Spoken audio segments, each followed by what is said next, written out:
विशेष रूपाने ही मुख्यमंत्री माझी लाडकी बहीण योजना आज महाराष्ट्रामध्ये आणण्याचं काम ज्यांनी केलं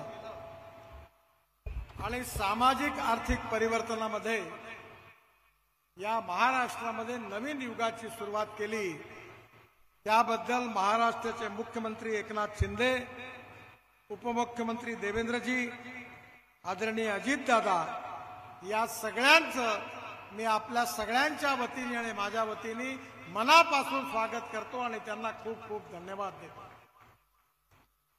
आपण नेहमी असं म्हणतो की आपल्या समाजामध्ये स्त्री आणि पुरुष यांच्यामध्ये समानता असली पाहिजे, आपल्या भगिनींचं सशक्तीकरण झालं पाहिजे।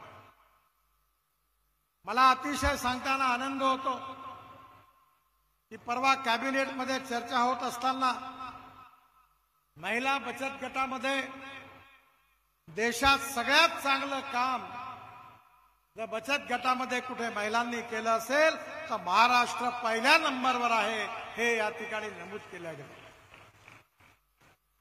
आणि या आमच्या सर्व भगिनींना आर्थिक शक्ती देऊन महिलांचं सशक्तीकरण करण्याकरता माननीय मुख्यमंत्र्यांनी ही माझी लाडकी बहीण योजना आपल्या महाराष्ट्रात आणली। आपल्या महाराष्ट्रात येण्यापूर्वी योजना मध्य प्रदेशचे मुख्यमंत्री शिवराज सिंग चौहान यांनी मध्य प्रदेशमध्ये अतिशय लोकप्रिय रीतीने ही योजना चालवली। मला अतिशय आनंद आहे की खेड्यापाड्यामध्ये ज्या आपल्या भगिनी आहेत, ज्या आर्थिक दृष्ट्या त्यांना सशक्तीकरण करण्याकरता ही योजना अतिशय उपयोगी होणार आहे। आज अनेक आमच्या भगिनी अशा आहेत की स्वयंरोजगाराच्या माध्यमातून त्यांनी परिवाराची जबाबदारी यशस्वीपणे सांभाळलेली आहे। एवढंच नाही तर मला या गोष्टीचा अभिमान आहे की आपण आपल्या देशामध्ये मला माझ्या खात्यातर्फे ई रिक्षाची योजना आणि ई रिक्षा आणायची संधी मिळाली आणि आज या ई रिक्षामध्ये देखील मोठ्या प्रमाणावर आपल्या भगिनींना समाज कल्याण खात्यांकडनं, महिला खात्यांकडनं आणि विशेषतः बँकांकडनं आर्थिक सहकार्य मिळत आहे। पहिल्यांदी महिला आपल्या स्वाभिमानाने उभ्या आहेत। या समाजामधले शोषित, पीडित आणि दलित जे सामाजिक, आर्थिक, शैक्षणिक दृष्टीने मागासलेले आहेत, ज्यांना राहायला घर नाही आहे, ज्यांच्या शरीरावर कपडा नाही आहे, ज्याला खायला अन्न नाही आहे, त्या दरिद्र नारायणाला परमेश्वर मानून आपण त्यांची सेवा करत राहिलं पाहिजे।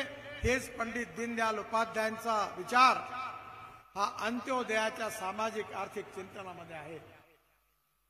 मी मुख्यमंत्र्यांचं अभिनंदन करतो की समाजातल्या शोषित, पीडित, आर्थिकदृष्ट्या वीकर सेक्शन मध्ये येणाऱ्या आपल्या या भगिनींना स्वाभिमानाने जगण्याची संधी आणि मार्ग आणि आर्थिक ताकद माननीय मुख्यमंत्रीजी आपण या योजनेतून दिलेला।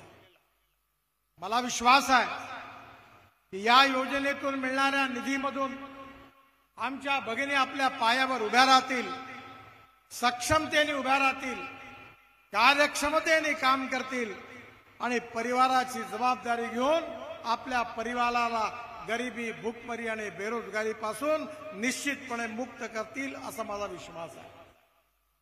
या योजनेमुळे विशेषतः महिला वर्गामध्ये खूप उत्साह आहे।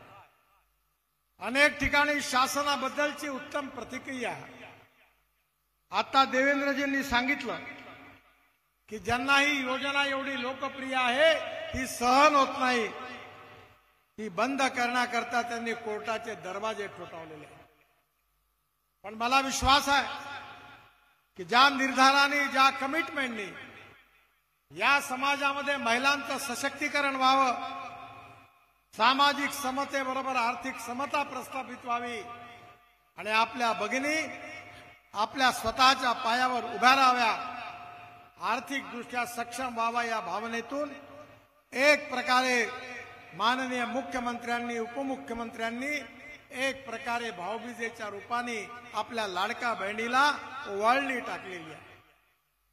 आणि मला विश्वास आहे की यातून खूप मोठं परिवर्तन झाल्याशिवाय राहणार नाही। आज नागपूरमध्येही पण आज लाखोच्या संख्येने आमच्या भगिनी उपस्थित आहेत। या ठिकाणी माननीय मुख्यमंत्र्यांना, आदरणीय देवेंद्रजींना